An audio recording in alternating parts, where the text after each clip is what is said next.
Hello दोस्त, आपका स्वागत है एमएस आर्ट्स क्लासेस में। मैं लालजीत कुमार आप लोगों का स्वागत करता हूं। आज 10वीं वर्ग संस्कृत के 7वां चैप्टर पढ़ाने के लिए जा रहे हैं।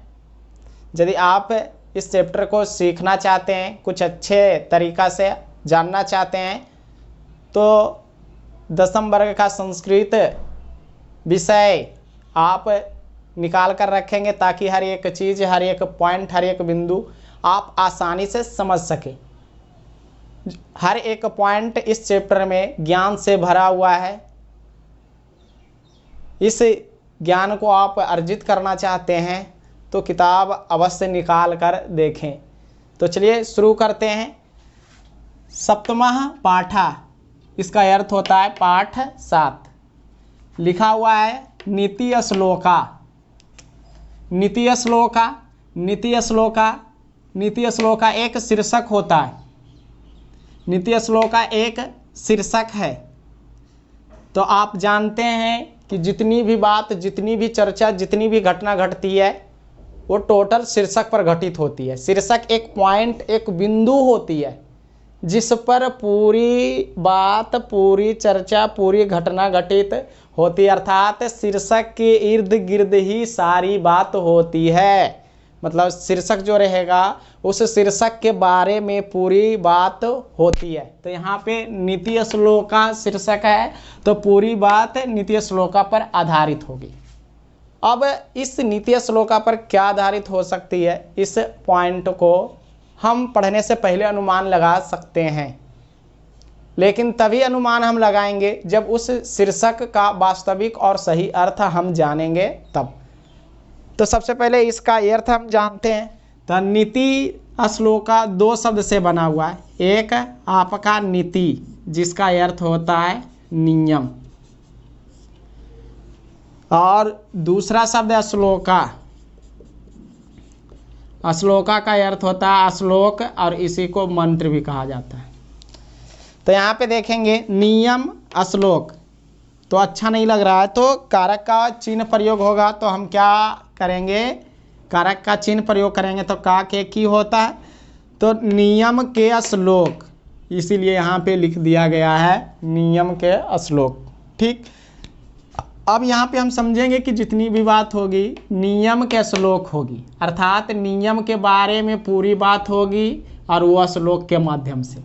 तो श्लोक क्या होता है, तो श्लोक संस्कृत में किसी भी पॉइंट पर संक्षिप्त में लिखी हुई बात होती है। मतलब कोई भी चीज़ रहेगा या कोई पॉइंट, कोई बिंदु होगी, उस बिंदु पर संक्षिप्त में संस्कृत में लिखी हुई होगी, उसी को श्लोक कहा जाता है। तो यहाँ पे संस्कृत में लिखी हुई संक्षिप्त होगा, ये आपका श्लोक है। ठीक, दूसरी बात है नियम। नियम क्या है, नियम क्या है, तो नियम का अर्थ होता है तरीका।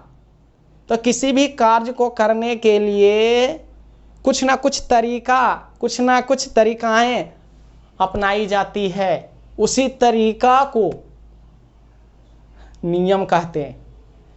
जैसे सिंपल सी हम बात करते हैं तो स्कूल है, उस स्कूल को संचालित करने के लिए सरकार ने नियम बना दिया, तरीका, कि आपको 9 बजे हाजिर होना है, 10 बजे से स्कूल का जो क्लास है चलना शुरू हो जाएगा, और उसको चलाने के लिए हर एक शिक्षक क्लास बाय क्लास जाएंगे, फिर एक दूसरे क्लास में इस तरह से इधर उधर होते रहेंगे। फिर लंच होगा, फिर यानी कुछ सांस्कृतिक प्रोग्राम होगा, फिर क्या है छुट्टी होगी। तो इस तरह से स्कूल को चलाने के लिए कुछ तरीका अपनाई गई, उसी तरीका को बोलते नहीं है। या हर एक काम करने के लिए कुछ ना कुछ तरीका अपनाई जाती है, वही तरीका नियम होती है। तो यहाँ से क्या हो गया कि तरीका के बारे में लिखा हुआ संक्षिप्त पॉइंट जो संस्कृत में होगा उसी के बारे में हम पढ़ेंगे। मतलब नियम के बारे में छोटे छोटे, अर्थात छोटी छोटी पंक्ति में कुछ ना कुछ लिखा हुआ होगा जो नियम से संबंधित हो, उसी की चर्चा, उसी की बात आज पढ़ने वाले हैं। अब ये नियम की बात कर रहा था, स्कूल को चलाने के लिए तरीका, तो यहाँ नियम आया है किसके लिए, हमारे लिए। तो मतलब हमें अपने आप को सही तरह से चलाने के लिए कुछ ना कुछ तरीकाएं हैं जिससे क्या है, हमें शांति महसूस होता है, खुशी महसूस होती है और हम हमेशा खुश रहते हैं और हमारे जीवन में किसी तरह के संघर्ष, दिक्कत, परेशानी ज़्यादातर नहीं आता है और आने पर भी हम आसानी से उसको पार कर जाते हैं। तो ऐसा क्या नियम है, उसी नियम के बारे में आज पढ़ने वाले हैं। तो ये आपका नियम के बारे में तो आप क्या अनुमान लगा सकते हैं। तो हमें हमेशा अनुशासित रहना चाहिए। कोई भी हम कार्य करेंगे तो उस पर 100% हम अपना मतलब दिमाग लगाएंगे, 100% यानी उस पर हम कार्य करने मतलब फोकस करेंगे, तो जिससे मेरा वो काम आसानी से हो जाएगा। और क्या है कि दूसरे की कल्याण के बारे में भी सोचेंगे, जिससे हमें खुशी मिलेगी, शांति मिलेगी। इसी तरह से और बहुत सारे चीज़ है, ऐसा हम कुछ संक्षिप्त में अनुमान लगाएं तो उसी नियम के बारे में छोटे छोटे पंक्ति में पढ़ने वाले हैं। जो श्लोक है तो नियम से संबंधित पढ़ेंगे।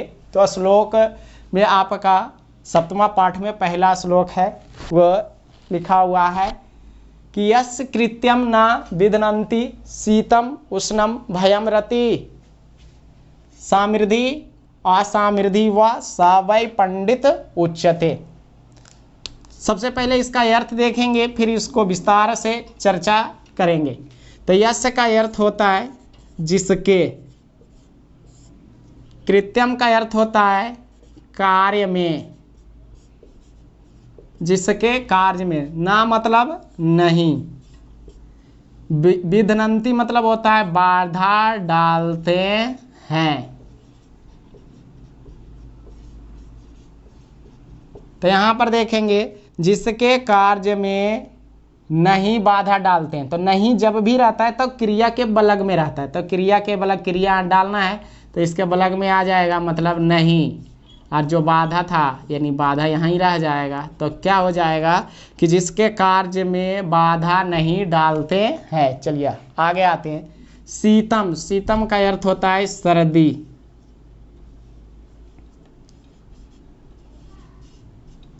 सर्दी, यहाँ दो शब्द से एक शीतम है, दूसरा है उष्णम। उष्णम का, उष्ण मतलब गर्म होता है तो गर्मी, सर्दी गर्मी। भय, भयम, भयम का अर्थ होता है डर। रति, रति का अर्थ होता है आनंद। जिसके कार्य में बाधा नहीं डालते हैं, सर्दी, गर्मी, डर, आनंद। सामृद्धि असामृद्धि वाह, ये 2-3 शब्द से बना हुआ है। एक है सामृद्धि, दूसरा है यानी असामृद्धि, और तीसरा है वाह। तो यहाँ से क्या हो गया, सामृद्धि, असामृद्धि और वाह। तो इसका अर्थ अभी यहीं तक रहने देते हैं। तो ये आपका हो जाएगा सामृद्धि, दूसरा असामृद्धि, और असामृद्धि का अर्थ असामृद्धि रहने देते हैं। और वाह का अर्थ होता है या। तो या जब भी रहता यानी या तो चा रहता है तो जिस शब्द के बाद रहता है उसके पहले, तो इसके पहले आ जाएगा। तो या का अर्थ हो यानी या हो जाएगा अथवा का अर्थ। और असामृद्धि,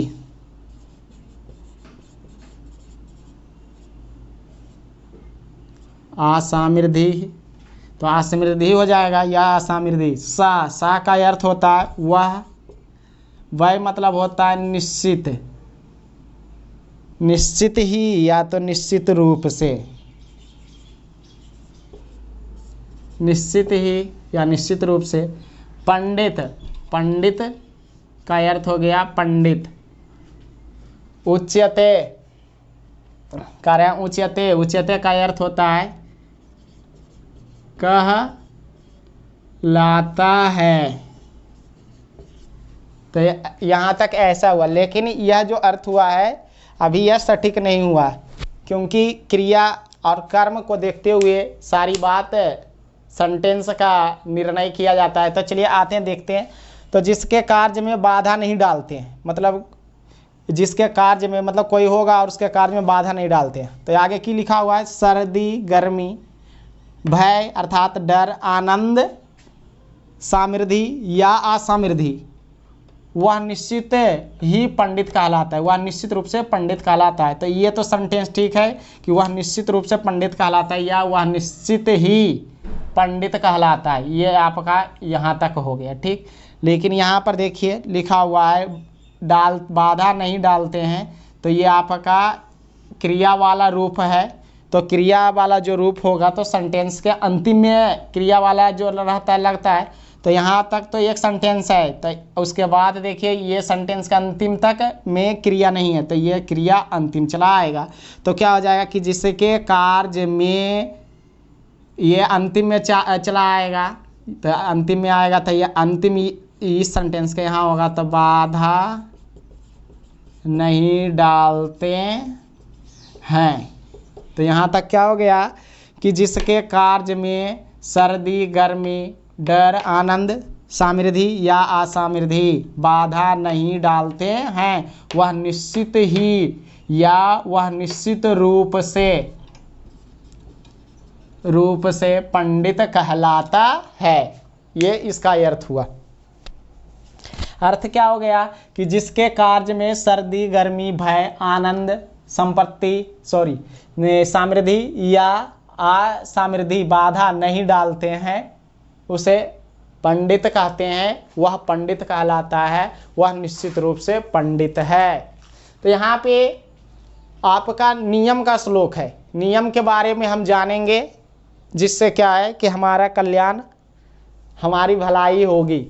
तो ये भलाई और कल्याण के लिए इस चैप्टर में आपका पहला श्लोक दिया गया है, और वह श्लोक का अर्थ होता है कि जिसके कार्य में सर्दी, गर्मी, भय, आनंद, संपत्ति या दरिद्रता बाधा नहीं डालते हैं, वह निश्चित रूप से पंडित कहलाता है।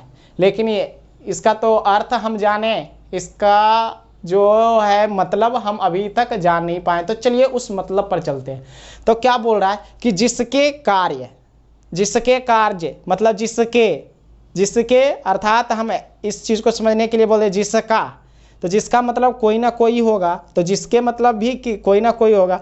तो क्या हो गया जिसके, तो जिसके मतलब कोई ना कोई होगा, तो जिसके कार्य में बाधा नहीं डालते, तो जिसके अर्थात यानी जिसके मतलब कोई ना कोई होगा और वो कार्य में अर्थात वो कोई काम कर रहा होगा, किसी तरह का काम कर रहा, अर्थात कोई ना कोई व्यक्ति होगा और वह व्यक्ति किसी ना किसी तरह का काम कर रहा होगा और उसमें बाधा नहीं डालता है। मतलब बाधा नहीं हुई अर्थात उस कार्य को करने में किसी तरह की समस्याएं, किसी तरह का प्रॉब्लम, किसी तरह की दिक्कत नहीं होती है, और वो दिक्कत नहीं होती तो वो पंडित कहलाता है। लेकिन क्या है कि दिक्कत नहीं होता है, तो वहाँ लिख दिया गया है सर्दी, गर्मी, अर्थात कोई व्यक्ति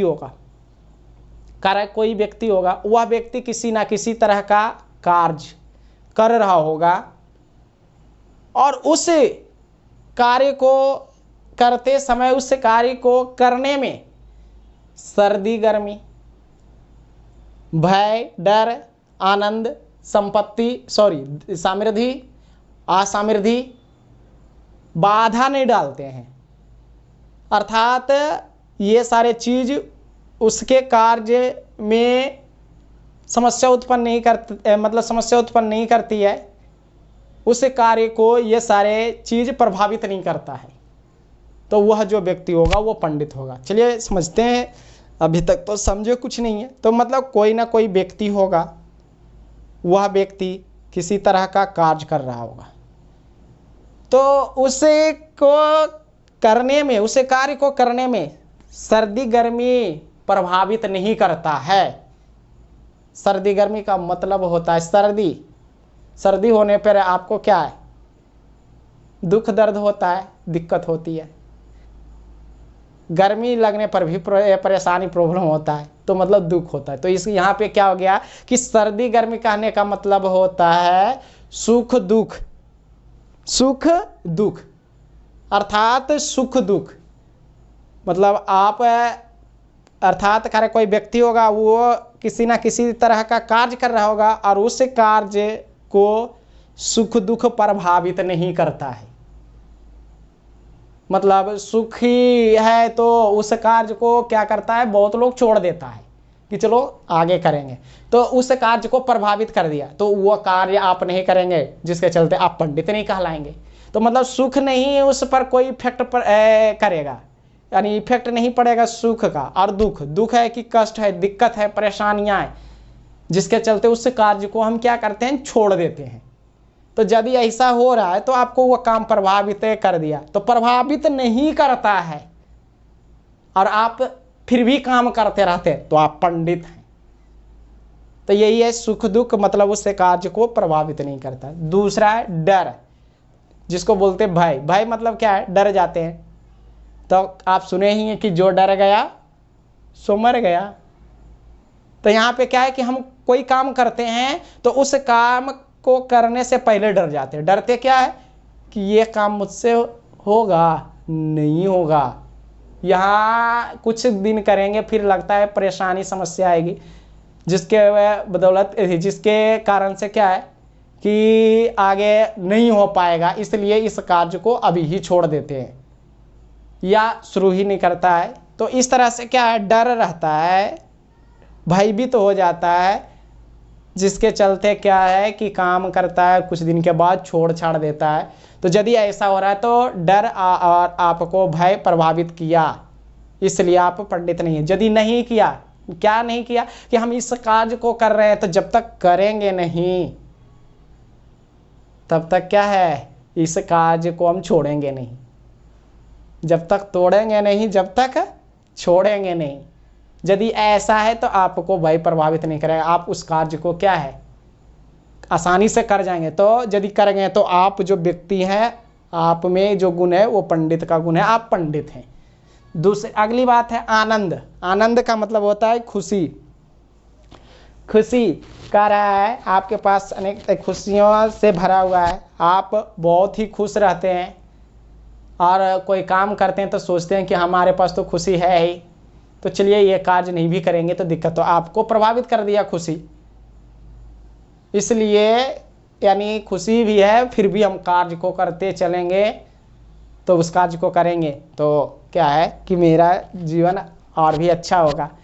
ये तो आनंद बाधा नहीं डालता। और क्या है, समृद्धि। समृद्धि का मतलब होता है संपत्ति।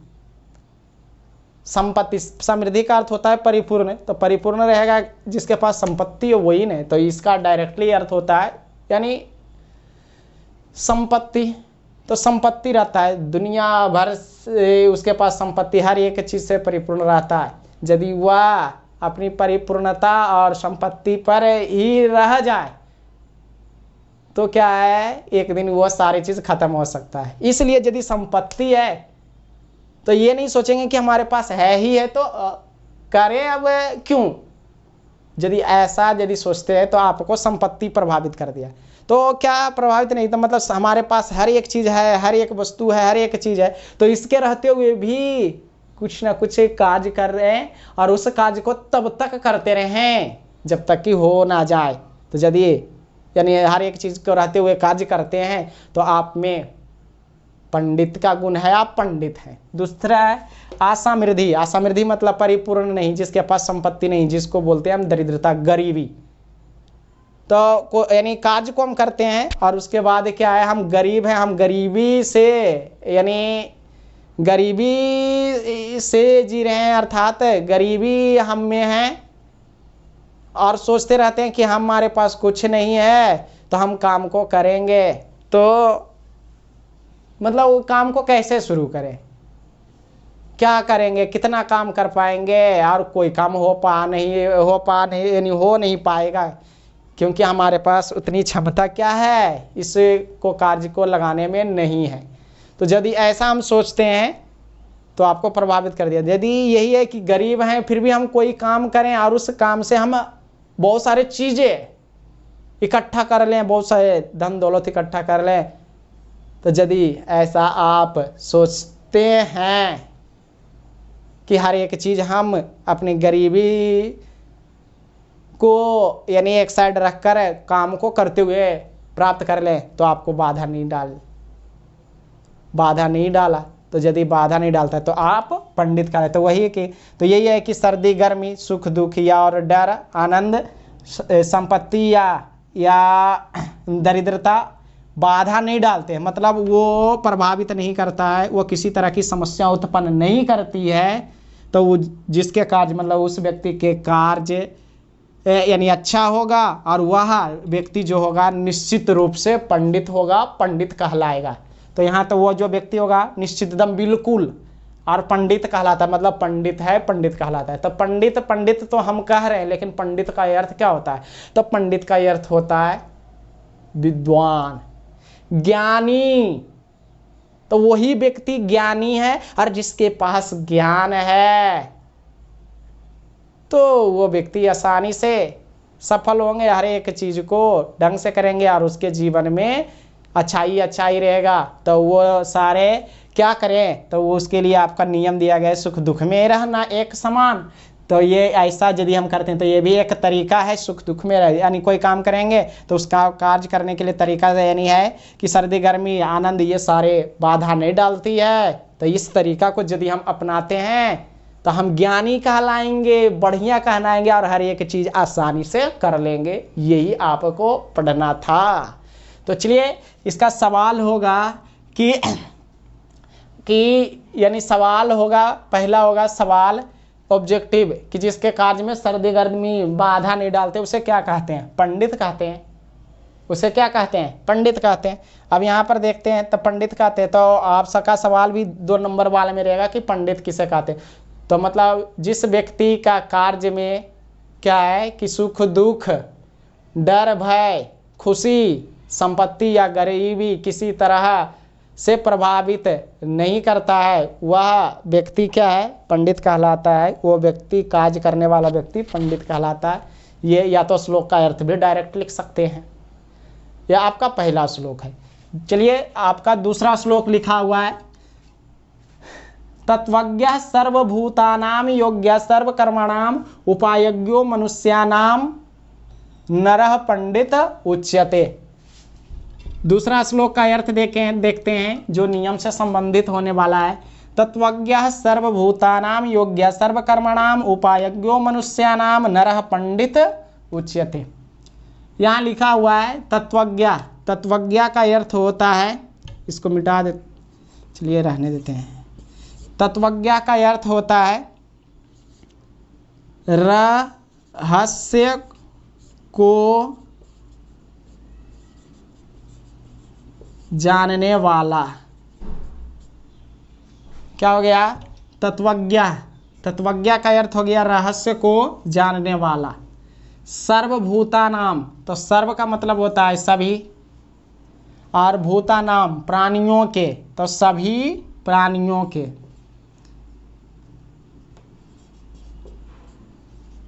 सभी प्राणियों के, तो क्या हो गया कि रहस्य को जानने वाला सभी प्राणियों के। तो ये जो होगा सभी प्राणी, ये आगे चला आएगा तो क्या हो जाएगा कि सभी प्राणियों के रहस्य जानने वाला या सभी प्राणियों का रहस्य जानने वाला। तो यहाँ पर से ऐसे लिख सकते हैं, सभी प्राणियों के रहस्य जानने वाला।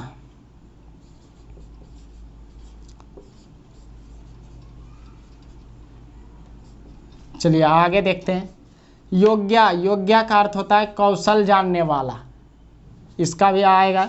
और सर्व कर्मणाम, सर्व मतलब सभी, या कर्मणाम कर्मों का अर्थात कार्यों का, तो लिख सकते हैं यानी कौशल जानने वाला पीछे कर देते हैं और ये आगे चला आएगा तो क्या हो जाएगा सभी कार्य के कौशल जानने वाला।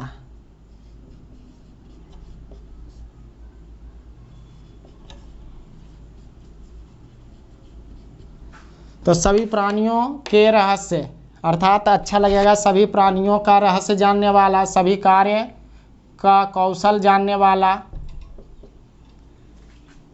उपायज्ञो मतलब उपाय जानने वाला, मनुष्यों का, तो यहाँ पर हो जाएगा मनुष्य आगे आ जाएगा, तो मनुष्यों का उपाय जानने वाला। नरह, नरह मतलब होता है व्यक्ति। पंडित, पंडित मतलब हो गया आपका पंडित, जिसका अर्थ अभी लिया गया था विद्वान ज्ञानी। उच्चते मतलब कह लाता, जो कि ऊपर भी आया था। तो अर्थ भी तो आसान हो गया इसका। तो सभी प्राणियों, केवल इसका अर्थ इधर आया क्योंकि सभी प्राणियों का रहस्य जानने वाला जब भी होगा, जानने वाला यानी होता है तो ये अंतिम में लगता है। तो सभी प्राणियों का रहस्य जानने वाला, सभी कार्य का कौशल जानने वाला, मनुष्यों का उपाय जानने वाला व्यक्ति पंडित कहलाता है। ये आपका अर्थ हुआ। क्या अर्थ हुआ? सभी प्राणियों का रहस्य जानने वाला, सभी कार्य का कौशल जानने वाला, मनुष्यों का उपाय अर्थात और मनुष्यों का उपाय जानने वाला व्यक्ति पंडित कहलाता है। इसका अर्थ हुआ। अर्थ हुआ क्या? कि सभी प्राणियों का रहस्य जानने वाला, सभी कार्य का कौशल जानने वाला, सभी मनुष्यों का उपाय जानने वाला व्यक्ति पंडित कहलाता है। इसको हम देखते हैं, बहुत ही इजी है। क्या बोल रहा है कि सभी प्राणियों का रहस्य, मतलब इस धरती पर अनेक प्राणी है, अनेक जीव जंतु है। उस जीव जंतु का रहस्य जानने वाला जो व्यक्ति होता है ना, वही व्यक्ति पंडित कहलाता है। सभी कार्य का कौशल जानने वाला जो होता है वही पंडित कहलाता है। मनुष्य का उपाय जानने वाला जो होता है वही पंडित कहलाता है। कह रहा है कि ये धरती है, इस धरती पर अनेक प्रकार, अनेक तरह की प्राणी है, अनेक प्रकार का जीव जंतु है, और हर तरह के जीव जंतु का जो रहस्य जानता है, जीव जंतु में छिपी हुई बात को जो जानता है, वो व्यक्ति पंडित कहलाता है। छिपी हुई बात मतलब क्या है कि हम मनुष्य हैं और भी किसी तरह की प्राणी है, तो उस प्राणी में जो छिपी रहस्य को जानेंगे। रहस्य का मतलब क्या है? छिपी हुई बात, कि उसमें क्या रहस्य है, क्या छिपी हुई बात है। यदि उस चीज को हम जान जाते हैं तो हम पंडित कहलाएंगे। क्या जाए उसका रहस्य क्या होगा? तो दूसरी जो प्राणी है उसका रहस्य जानना है, तो उसका रहस्य को जानने से पहले हमें एक खुद का रहस्य जानेंगे। खुद का क्या कि हम एक मानव प्रजाति से तो क्या है, हम ज्ञानी होते हैं। हम क्या है, भोजन ग्रहण करते हैं, खाते पीते हैं और अच्छे तरीके से अपनी व्यवस्था कर कर रहते हैं। और सबसे बड़ी चीज़ है कि हम में आत्मा है, हम जीव हैं, यानी जीव हैं, मतलब हम में भी जीवन है, हम में भी जीवन है, हमारे अंदर आत्मा है। और यह जीवन क्या है, जब तक रहेगा तो हम सही तरह से रहेंगे और क्या है, एक मनुष्य के रूप में रहेंगे। और यदि हमें कोई मार देगा या तो हमारी आत्मा खत्म हो जाएगी, मतलब मृत्यु हो जाएगी, तो सारे चीज मतलब हम एक मनुष्य थी से हट गए, खत्म सारी चीज़। तो मतलब हम प्राणी हैं, तो हमारे अंदर जीवन है, तो ठीक दूसरे प्राणी हैं, तो दूसरे प्राणी भी एक जीव है, उसके अंदर भी आत्मा है, उसके में भी जीवन है, वो भी खाते पीते हैं, वो भी किसी ना किसी तरह से रहते हैं। यही बात यदि जानते हैं तो ठीक है, जिसके कारण से क्या है कि यानी जानते हैं कि जीवन है, और जब जीवन है तो हमें कोई ना कोई जीवन को मार देता है तो हम मर जाते हैं। तो हम भी क्या करते हैं कि अन्य जीवन को, जीव जंतु को मार देते हैं,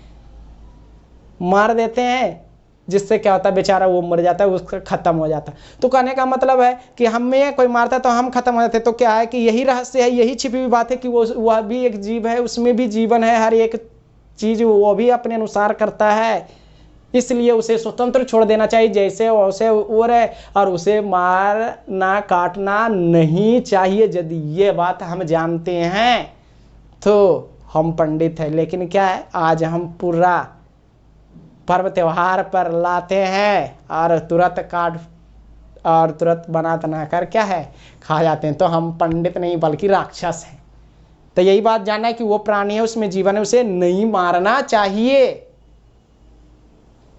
जब तक उसकी सांस है वो तब तक मतलब वो जीवित रहे अपने अनुसार से काज। लेकिन हम सब अब सोचने वाली बात तो यानी दूसरे प्राणी दूसरे जीव जंतु को नहीं मारना चाहिए, यही छिपी हुई बात थी। चलिए आगे आते हैं। कह रहा है और क्या है, सभी कार्य के कौशल जानने वाले, मतलब कोई भी कार्य करते हैं उस कार्य का कौशल मतलब सही तरह से करने के लिए जानता है। मतलब कोई व्यक्ति है और वह व्यक्ति किसी ना किसी तरह का कार्य कर रहा है, काम कर रहा है, और उस कार्य को पूरी तरीके से यानी कर लेने के लिए कोई ना कोई नियम तरीका, ये सही तरीका वो जान रहा है, तो वह व्यक्ति क्या है, पंडित है। लेकिन हम क्या है कि कोई भी कार्य शुरू कर देते हैं, उसके आगे पाछे क्या होगा ये हम ध्यान नहीं देते हैं, सोचते नहीं है, जिसके चलते क्या है कि हम उस कार्य में सफल नहीं हो पाते हैं और हम बीच में ही इधर उधर भटक जाते हैं। तो हम पंडित नहीं है। तो पंडित का मतलब ज्ञानी, हम ज्ञानी नहीं है, विद्वान नहीं है, जिसके कारण क्या है कि हम कोई भी कार्य करके छोड़ देते हैं, क्योंकि उस कार्य को पूरा करने के लिए सारी तरीकाएं खत्म हो जाता है, अनुमान पहले अनुभव लगाते ही नहीं है। तो मतलब कोई भी हम कार्य करते हैं, उस कार्य को कैसे करना है, किस तरीके से करना है और कब उस कार्य में कितना टाइम देना है और इसका आगे चलकर क्या निष्कर्ष निकलेगा, ये बात यदि हम जानते हैं तो हम ज्ञानी हैं, पंडित हैं, विद्वान हैं।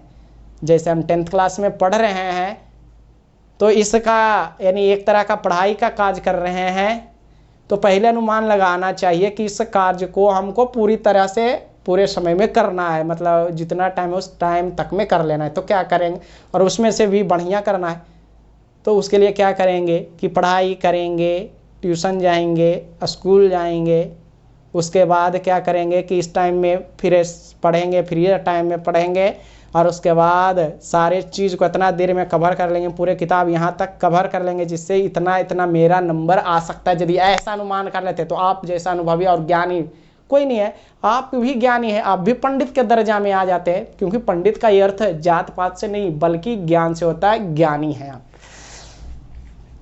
अगला है, मनुष्यों का उपाय जानने वाला जो व्यक्ति होता है वो भी पंडित, मतलब मनुष्य हैं वो मनुष्य के उपाय जानने वाले जो व्यक्ति हैं वही व्यक्ति पंडित है। तो हम मनुष्य हैं, आप भी हैं, इसमें तो कोई दो मत नहीं है। तो चलिए आते हैं कि मनुष्य हैं वो मनुष्य का उपाय जानता है। जैसे हम कोई कार्य करते हैं तो उसे कार्य को करने में क्या है हम फंस जाते हैं, तो वो सारी समस्या का समाधान हम यदि पहले ही सोच लेते हैं तो हम पंडित हैं। जैसे आज के टाइम में क्या होता है, युवा अवस्था में हाय हेलो इधर उधर ज़्यादा होता है, लेकिन क्या है उसका परिणाम हम पहले सोच नहीं पाते हैं, जिसके कारण क्या होता है कि गाली गलौज मारपीट होता है, बहुत सारी समस्याएं उत्पन्न होती है, माँ बाप की प्रतिष्ठा नीचे गिर जाता है। तो जो कार्य हम शुरू किए उसका क्या परिणाम है, ये सारे चीज़ हम पहले सोचे नहीं, जिसके चलते इतना हुआ। तो यदि वो चीज़ हम पहले ही सोच लेते हैं तो इतनी सारी समस्याएं उत्पन्न नहीं होती। तो ये यदि सोच लेते हैं कि ये hi hello how are you करने वाला सिस्टम गलत है, तो ये हम पहले मनुष्य का उपाय जान लिए हैं, तो ऐसा जान लिए तो ये आपका जो गुण है पंडित वाला गुण है, आप भी पंडित और आप भी विद्वान है, ये आपका हो गया। तो यहाँ से सवाल आएगा कि सभी प्राणियों के रहस्य जानने वाले को क्या कहते हैं, पंडित। सभी कार्य को सही तरीके से करने वाले को क्या कहते हैं, पंडित। अगला मनुष्यों का उपाय जानने वाला व्यक्ति को क्या कहते हैं, पंडित। आपका ये 2 श्लोक हो गया। तीसरा श्लोक है लिखा हुआ, अनाहुता प्राविशति आपृष्टो बहु भासते आविश्वसते विश्वसिति मूढ़ चेता नराधमा।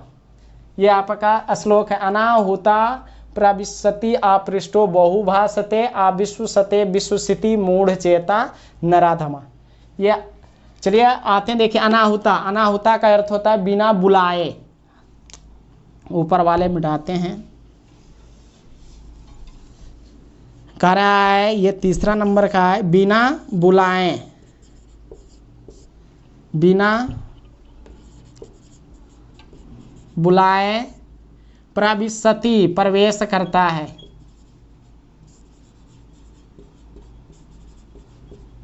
बिना बुलाए प्रवेश करता है। आपृष्टो, आपृष्टो का अर्थ होता है बिना पूछे, बहु बहुत, भाषते भाषण देता है, बोलता है, अर्थात बिना पूछे बहुत बोलता है। आविश्वसते, आविश्वसते का अर्थ होता है अविश्वासियों पर, अविश्वासियों पर। विश्वसिति विश्वास करता है, विश्वास करता है। मूढ़ चेता, मूढ़ चेता मतलब मूर्ख हृदय वाला, मूर्ख हृदय वाला। नराधमा, इसका अर्थ होता है नीच व्यक्ति, नीच व्यक्ति। तो क्या हो गया, बिना बुलाए प्रवेश करता है, बिना पूछे बहुत बोलता है, आप विश्वासियों पर विश्वास करता है। देखिए ये एक सेंटेंस आपका पूरा हो गया।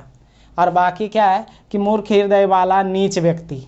तो ये ऐसा है, कोई भी व्यक्ति है तो व्यक्ति जब भी रहता है तो सब्जेक्ट के रूप में रहता है और सब्जेक्ट आगे लगता है। तो ये आपका क्या है, आगे चला आएगा, मतलब ये आपका यहाँ आगे चला आएगा।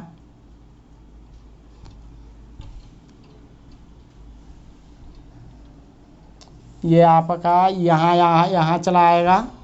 तो क्या हो जाएगा कि मूर्ख हृदय वाला नीच व्यक्ति बिना बुलाए प्रवेश करता है, बिना पूछे बहुत बोलता है, अविश्वासियों पर विश्वास करता है और अविश्वासियों पर विश्वास करता है। तो इसका अर्थ क्या हो गया कि मूर्ख हृदय वाला नीच व्यक्ति बिना बुलाए प्रवेश करता है, बिना पूछे बहुत बोलता है और अविश्वासियों पर विश्वास करता है। तो आपने देखा दो श्लोक कि पंडित, ज्ञानी और विद्वान कैसे कहलाएंगे। तो सारे नियम यानी ज्ञानी कहलाएंगे उसकी, जिससे क्या है, पंडित कहलाएंगे जिससे हमारा जीवन सही और सफल रहेंगे।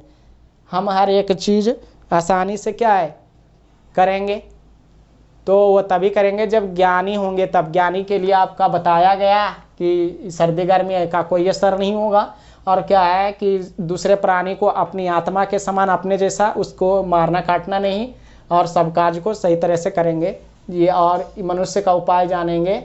तो ऐसा नियम यदि हम अपनाते हैं, तरीका अपनाते हैं, तो हम विद्वान हैं, ज्ञानी हैं, अनुभवी हैं, जिससे मेरा सब चीज़ अच्छा और कल्याण होगा।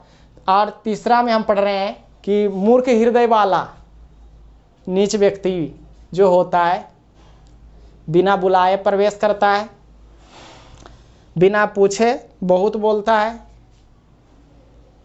अविश्वासियों पर विश्वास करता है, और क्या करता है, अविश्वासियों पर विश्वास करता है। तो यहाँ पे हो गया कि मूर्ख हृदय वाला मतलब बहुत सारे व्यक्ति है, उसमें से कुछ व्यक्ति विद्वान है, कुछ व्यक्ति मूर्ख है। तो विद्वान वाले जो व्यक्ति है तो पहला वाला जो गुण पढ़े पंडित का वो सारे अपनाएंगे, लेकिन बहुत सारे जो हैं मूर्ख हैं, नीच व्यक्ति है, नीच कैटेगरी का है। तो वो नीच कैटेगरी वाले के लिए जो गुण है जो आपके नीचे, तो आप मूर्ख बनना चाहते हैं तो ये सारे गुण अपनाएंगे, और विद्वान बनना चाहते हैं तो ऊपर वाला अपनाएंगे। और मूर्ख बनेंगे तो मेरा जो जीवन होगा वो सब बेकार हो जाएगा। विद्वान वाला अपनाएंगे तो सारे जीवन हम ठीक ठाक रहेंगे। तो आपको निर्णय लेना है कि कैसे क्या करें। तो यहाँ पे हम ध्यान देंगे। तो चलिए आते हैं, पहले करें कि बहुत सारे पुरुष हैं वो मूर्ख है। मूर्ख का कहने का मतलब क्या है कि कोई भी काम टाइम पर ना करना और उसका निष्कर्ष, उसकी समस्या का समाधान और किसी तरह का अच्छा कार्य नहीं करना और जो मन हो सो बोल देना जैसे तैसे। उसके अंदर आदर सम्मान ये सारे भाव कुछ नहीं हो और उसे व्यक्ति क्या है, या वो किसी व्यक्ति का सम्मान नहीं करता हो, आदर नहीं करता हो, अपने घर और वाले माता पिता को आदर नहीं करता, वो सब व्यक्ति क्या होता है, मूर्ख। तो उसका गुण क्या होता है, मूर्ख बनने का गुण जो होता है तो लिखा हुआ बिना बुलाए प्रवेश करते हैं। मतलब ऐसे जो व्यक्ति होते हैं बिना बुलाए, मतलब कोई जगह पे यदि उसे बुलाया नहीं गया है और फिर भी वह व्यक्ति क्या है, पहुंच जाता है। तो जब ऐसा कोई करता है तो वह व्यक्ति क्या है, मूर्ख है। तो इस यहाँ से क्या होगा कि यदि कोई दो आदमी कहीं या बहुत सारे आदमी बातचीत कर रहे हैं तो वहाँ पे अचानक हमें नहीं जाना चाहिए। किसी दूसरे के घर बिना बुलाए भी नहीं जाना चाहिए। यदि जाते हैं तो हमें मूर्ख वाला गुण है, मूर्खता है। दूसरी बात है कि करा बिना पूछे बहुत बोलता है। और क्या होता है कि चले जाते हैं तो यहाँ तक तो मान लिया जाए कुछ ठीक है, लेकिन जाने के बाद क्या होता है कि दोनों की बात हम सुनते हैं या दोनों में से किन्हीं एक की बात हम सुनते हैं, उसके बाद फिर हम खुद बोलना शुरू कर देते हैं और थोड़ा नहीं कुछ नहीं बल्कि बहुत बोल देते हैं और बहुत बोलते रहते हैं। तो यदि ऐसा करते हैं तो आप में मूर्खता का गुण है, मूर्ख हैं आप, नीच व्यक्ति हैं, अच्छे किस्म की व्यक्ति क्या है, नहीं है, जिससे आपका जीवन सुखमय और कल्याणमय नहीं होगा। जैसे में से आप क्या है कि देखते हैं बहुत सारे क्या होता है कि ज़्यादातर महिलाएं में या लड़कियों में होता है या लड़कों में भी होता है। जैसे दो गो सहेली क्या है आपस में बातचीत कर रही है और इसको बढ़िया से समझने के लिए चलिए कहते हैं कि दो गो सहेली क्या है स्कूल गई, स्कूल में क्या है पढ़ाई लिखाई की, उसके बाद छुट्टी हुई। तो दोनों सहेली का जो रूम था अलग अलग था और उनमें से छुट्टी होने के बाद क्या है बाहर निकली और निकलने के बाद गेट के सामने खड़ी थी और दूसरी सहेली की इंतज़ार कर रही थी। लेकिन क्या है दूसरी सहेली अभी तक आई नहीं थी। उसी बीच जो खड़ी थी उसकी इर्द गिर्द की लड़कियां मिल गई, जिसके चलते क्या है वह बातचीत करने लगी। और इसी बीच जो जिस सहेली की इंतजार कर रही थी वो अचानक आ गई और अचानक आने के बाद दोनों की बात सुनने लगी और सुनने के बाद क्या है वह भी बोलना शुरू कर देती है बिना पूछे कि ये ऐसे था उसे था, ये वो पूरा ऐसे नहीं करना चाहिए, ऐसे नहीं करना चाहिए था, उसे था, मतलब बहुत सारी बात बोलती है। तो जो ऐसे बोल रही है तो वही लड़की तो क्या है मूर्ख है। तो लड़का भी ऐसा करता है तो वो मूर्ख है, उसमें मूर्खता का गुण है, उसमें समझदारी नहीं है। तो यदि आप मूर्ख बनना चाहते हैं तो ऐसा आप कर सकते हैं। और यदि ज्ञानी बनना चाहते हैं तो ऊपर वाला गुण आप पढ़े ही है उसे अपना सकते हैं। अगला है कह रहा है कि अविश्वासियों पर विश्वास करता है तो भी वो मूर्ख है। अविश्वासी मतलब विश्वास योग्य नहीं व्यक्ति है, वो व्यक्ति पर कोई विश्वास नहीं करता है, वो विश्वास लायक नहीं है, फिर भी हम विश्वास कर लेते हैं तो हम मूर्ख हैं। मूर्खता हम में भरा हुआ है। जैसे हम जान रहे हैं कि हमारे मोहल्ले या आसपास के लड़कों में से एक लड़का चोर है और क्या है इतना जानते हुए भी क्या है अपना पास लाते हैं, अपना रूम वगैरह लाते हैं। लाने के बाद क्या होता है कि वह कोई अच्छा सामान देखा और 9 2 11 हो गया। तो ये सारे चीज़ें हम जान रहे हैं कि वो चोर है, लेकिन फिर भी हम लाते हैं और उसको साथ रहते हैं, उसके साथ रहते हैं। तो क्या है ये मूर्खता की गुण है हम में। वो तो ठीक है, तो मतलब अविश्वासी पर हमें विश्वास नहीं करना चाहिए। यदि विश्वास करते हैं तो मूर्ख हैं। तो यहाँ से क्या है, तब यहाँ से क्या निकला कि हमें अपनी सही तरह से जीवन जीने के लिए बिना बुलाए नहीं जाना चाहिए, बिना पूछे नहीं बोलना चाहिए, और जो गलत आदमी है, अविश्वासी है, उस पर हमें विश्वास नहीं करना चाहिए। यदि करते हैं तब नीच व्यक्ति है, मूर्ख है। तो यहाँ से आएगा कि बिना बुलाए कौन प्रवेश करता है? तो मूर्ख हृदय वाला, नीच व्यक्ति, मूर्ख व्यक्ति। और क्या है कि बिना पूछे कौन बहुत बोलता है? तो मूर्ख व्यक्ति, नीच व्यक्ति। और अविश्वासियों पर कौन विश्वास करता है? मूर्ख व्यक्ति और नीच व्यक्ति, यानी विश्वास करता है। अगला है कि आएगा मूढ़ चेता नराधमा किसे कहते हैं? मूर्ख चेता नराधमा अर्थात मूर्ख हृदय वाला नीच व्यक्ति किसे कहते हैं? तो मतलब इस संसार में जो व्यक्ति बिना बुलाए किसी के पास, किसी के यहाँ चला जाता है और बिना पूछे बहुत सारी चीज़ बात बोल देता है, और जिस व्यक्ति पर विश्वास नहीं करना चाहिए उस व्यक्ति पर विश्वास करता है, तो वो व्यक्ति मूर्ख और नीच व्यक्ति है, मूढ़ चेता नराधमा। ये तीसरा आपका श्लोक था। अब है आपका चौथा। लिखा हुआ है एको धर्म परम श्रेय क्षमा एका शांति उत्तमा विद्यायिका परमा तृप्ति अहिंसैका सुख बहा। लिखा हुआ अको धर्म। अको का अर्थ होता है एक। अको का अर्थ होता है एक, और धर्मा का अर्थ होता है धर्म। तो एक धर्म। परम का अर्थ होता है श्रेष्ठ, या परम भी लिख सकते हैं, श्रेष्ठ। श्रेय का अर्थ होता है कल्याणकारक है।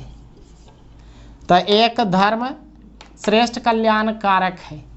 दूसरा है क्षमायिका, ये दो शब्द से बना हुआ है। एक है क्षमा और जोड़ एक है, परीक्षा में भी पूछता है।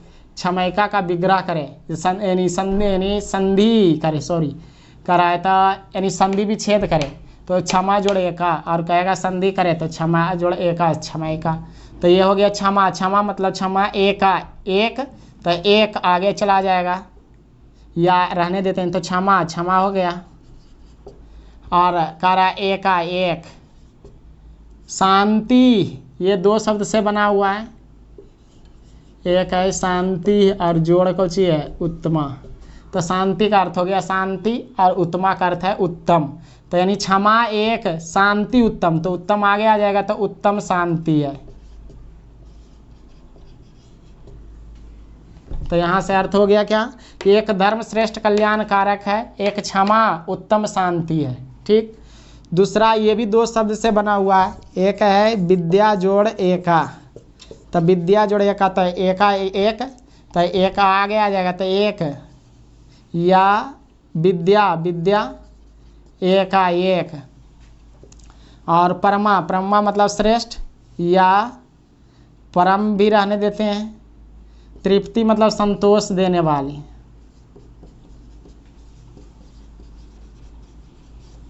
संतोष देने वाली है। तो यानी विद्या एक परम संतोष देने वाली है। और ये भी अहिंसा जोड़ एका टूटेगा तो अहिंसा मतलब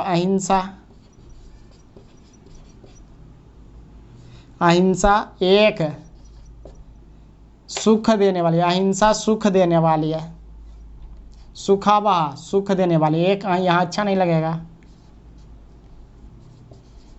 सुख देने वाली है।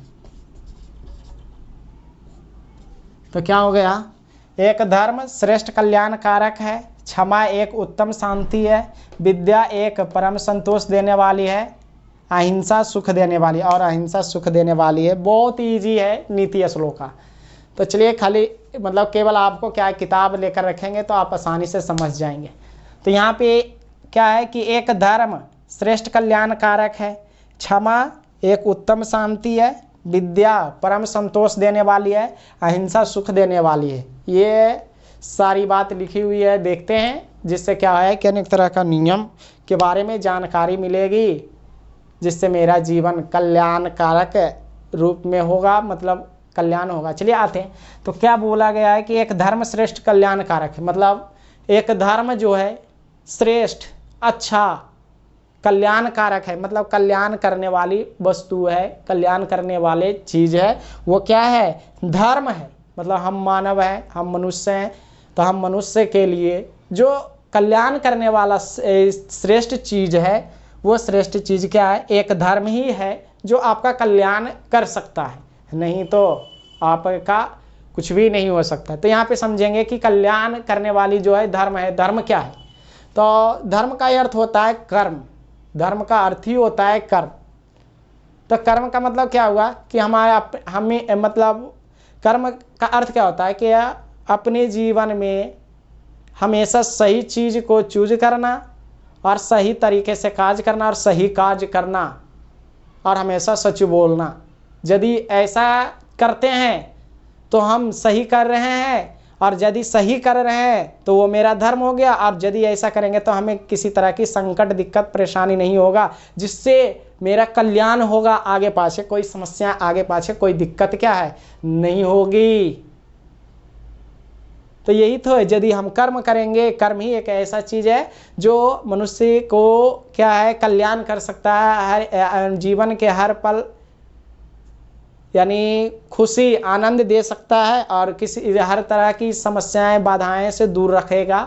वो आपका क्या है? कर्म। तो यही कर्म करेंगे तो यानी कल्याण होगा, सही आपका जीवन होगा। इसलिए यानी एक धर्म, मतलब हम मानव है तो मेरा दायित्व है धर्म करना। धर्म का अर्थ होता है कर्म। तो हमें सही कर्म और सही करते रहेंगे, जिससे मेरा कल्याण होगा, हम सारे लोगों की जीवन मतलब कल्याणमय हो जाएगा। अगला है, आगे वाला क्या है कि क्षमा एक उत्तम शांति। मतलब क्षमा हम यदि करते हैं तो क्या है? उत्तम शांति है। उत्तम मतलब सबसे अच्छी शांति है। कब? जब हम क्षमा कर देते। तो हम मनुष्य हैं, हम मनुष्य का एक ऐसा गुण होना चाहिए कि हर एक लोगों में से कुछ लोगों की गलती है, तो उस गलती को क्या है? दूर कर देना, उस गलती को भूल जाना और उसे क्षमा कर देना चाहिए। और यदि आप क्षमा कर देते हैं तो आपको उत्तम शांति महसूस होगी, सबसे अच्छा शांति, और आप चैन से रहेंगे। मतलब कहने का मतलब है कि कोई भी गलती किया और उससे कुछ गलती नहीं है तो उससे गलती को क्या है? हमेशा के लिए क्षमा कर देंगे, जिससे क्या होगा कि हम टेंशन मुक्त रहेंगे, तो हमें शांति महसूस होगा, अच्छा से हम रह पाएंगे। नहीं तो हमेशा बेचैन रहेंगे। जैसे आपका क्या है कि कोई लड़का साइकिल से जा रहा है और यदि आप उसके आगे हैं और हो सकता है कि वो गलती से आप में टक्कर मार दिया, जिससे क्या हुआ कि आप एक लपड़ लगा दिए। यदि लगा दिए एक लपड़ तो क्या है? उसे भी गुस्सा लगा, वो भी एक लपड़ लगा, इस तरह से लड़ाई झगड़ा हो गया। और आज यदि आपसे ज़्यादा वो बलवान रहा था और आप ही को लगा देगा, तो क्या हुआ कि ऐसा कंडीशन में आप मार भी खा गए बेचारा, आप मार भी खा गए। तो ऐसे कंडीशन में आप क्या कहेंगे कि ठीक है, तुमने मारा है तो तुमको भी कभी हम क्या है? मारेंगे। तुम हमारे क्षेत्र में आओ, हमारे मोहल्ले में आ जाओ। इस तरह से करके चले जाते हैं। और उसके बाद हमेशा हम क्या है? सोचते रहते हैं, क्या सोचते रहते हैं कि वो लड़का दिखे हमारे मोहल्ला में तो उसको पीटेंगे। और इस चीज़ को करने से पहले आप दोस्तों के बीच जाते हैं कि हमारे साथ ऐसी बात हुई है तो हम बुलाएंगे तो आ जाना, ये यानी हम उसको पीटेंगे, ये करेंगे, तो जिस तरह से हमको मारा उससे ज़्यादा मारेंगे, हमारे मोहल्ला में आने दो। तो हमेशा उसके बारे में सोचते रहते हैं। उसके बाद क्या है? हर तरह से हर जगह उसको देखते रहते हैं, हमेशा बेचैन रहते हैं। और यदि बेचारा वो आप बेचैन रहते हैं कि मारेंगे, तो ये आपका क्या है? टेंशन में हैं आप। और यदि ऐसा रहते तो आप ज़िंदगी में कुछ कर नहीं पाएंगे और आपका जीवन सुखमय नहीं बीत पाएगा। यदि वो लड़का बेचारा गलती से मार दिया है तो क्या है? उस समय वो कुछ ना कुछ तो सॉरी बोला ही होगा, तो उसे क्षमा कर देते हैं, जिससे क्या होता है? वो लड़का को भी लगता है कि चलो अच्छा है, और आपको लगा कि इतना होते ही रहता है, आप बाद में उतना सीरियस और टेंशन में नहीं होते। इसलिए आपको अच्छी शांति महसूस होती जब क्षमा कर देते तब। इसलिए क्षमा कर देना चाहिए। अगली बात है विद्या परम संतोष देने वाली। मतलब विद्या जो है, विद्या का मतलब ज्ञान, बुद्धि। तो बुद्धि आपके पास है, ज्ञान आपके पास है, तो हमेशा आपको संतोष देने वाली। संतोष देने वाली का मतलब क्या है कि हमारे पास जितनी भी चीज़ें, जितनी वस्तु यार नहीं भी है, फिर भी हम टेंशन मुक्त हैं और हर एक के बारे में और अपनी बारे में सोचकर बहुत खुश हैं। और ज़्यादा क्या है, किसी चीज़ को पाने की इच्छा नहीं रखना, किसी चीज़ की चाहत ज़्यादा नहीं करना। मतलब ऐसा कब होता है, जब ज्ञान रहता है तब। इसलिए क्या है कि आप विद्या संतोष देती है। जैसे आपका एग्जाम्पल है कि दो भाई है और दो भाइयों में से क्या है कि लड़ाई हुई, लड़ाई होने के बाद क्या है कि घर की बंटवारा हुई। घर के बंटवारा में क्या है, एक बित्ता ज़मीन के चलते बहुत लड़ाई होती है कि एक बित्ता क्या है कि हम ले लेंगे, वो कहेगा कि नहीं हम ये ले लेंगे, कहेगा इतना हम लेने के लिए नहीं देंगे, तो वो कहेगा कि हम लेकर ही रहेंगे। इस तरह से लड़ाई होती है। लेकिन उन्हीं में से जो ज्ञानी होता है, जो पढ़े लिखे होते हैं, वो सोचता है क्या कि एक बित्ता से क्या हो जाएगा, लेगा भी तो मेरा भाई ही नहीं लेगा, दूसरा तो कोई लेगा नहीं, वो मेरा भाई है, हमारा परिवार है, एक बित्ता ले लेगा तो क्या होगा। ऐसा करने के बाद कहा कि आप ही ले लीजिए। ऐसा कहकर क्या यानी लड़ाई झगड़ा समस्याएं जो है ख़त्म कर देता है। तो ऐसा कब, जब बुद्धि ज्ञान होता है तब। अब उसके बाद क्या है कि क्या कहता है कि एक बित्ता तुम्हें ले ला, उतने मतलब जितना हमारे पास है उतना में ही क्या है हम संतुष्ट हैं। तो ऐसा कब, जब ज्ञान होता है तब ऐसा करता है। इसलिए विद्या रहेगी तो संतोष हमेशा रहेगी। अगला, अहिंसा सुख देने वाली है। अहिंसा का मतलब जानते ही है, जो मार काट लड़ाई झगड़ा नहीं करता है तो वो व्यक्ति अहिंसक होता है, और नहीं करना अहिंसा होता है। तो मारपीट नहीं करता और नहीं करने वाला जो होता है, तो अवश्य व्यक्ति को क्या है कि हमेशा सुख महसूस होता है। सुख महसूस करने का मतलब है कि टेंशन बेचैन से मुक्त रहता है। जैसे आपका क्या है कि लड़ाई झगड़ा करता है तो हर समय टेंशन में रहता है। तो वही है कि मार काट लड़ाई झगड़ा नहीं करता है तो दुनिया से, सारे लोगों से मुक्त होकर अपना जीवन यापन करता है, किसी तरह का टेंशन नहीं रहता और सुखमय जीवन यापन करता है। इस तरह से आपका यहाँ से, तो यहाँ से सवाल आएगा कि धर्म क्या है, तो कल्याणकारक है। कल्याणकारक क्या है, यानी मतलब कराए कि यानी परम श्रेय कार्य क्या है, तो यानी धर्म है। मतलब कल्याणकारक क्या है, तो धर्म है। यहाँ से आएगा कि यानी उत्तम शांति देने वाली चीज़ क्या है, तो यानी क्षमा है। कह रहा है एकमात्र संतोष देने वाली कौन है, तो विद्या है। अहिंसा क्या देती है, तो सुख। तो इस तरह से ऑब्जेक्टिव आपका सवाल आएगा। इस तरह से आज का यानी यहीं तक, अगले वीडियो लेकर आएंगे। यदि आपको अच्छा लगा तो सब्सक्राइब करें और लाइक कमेंट ज़रूर करें। अपनी समस्याएं को ज़रूर शेयर करें ताकि आसानी से उस चीज़ को हम भी समझ सकें और उस तरह से और भी कुछ अच्छा कर सकें।